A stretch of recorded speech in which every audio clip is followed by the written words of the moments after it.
कबो ना सोचले रही देबू ऐसन तू जखम जाय जानी करी हो दफन ओढ़निया बना के कफन।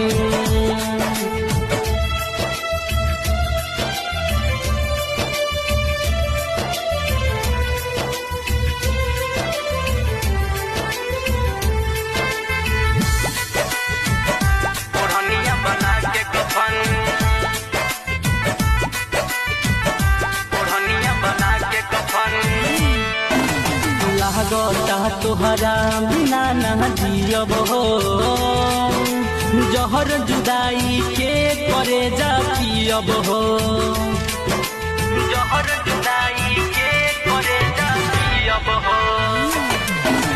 दिलवा के हमारा तू ही तो रहलू हसीना हो कह तो देखा दी चीर के।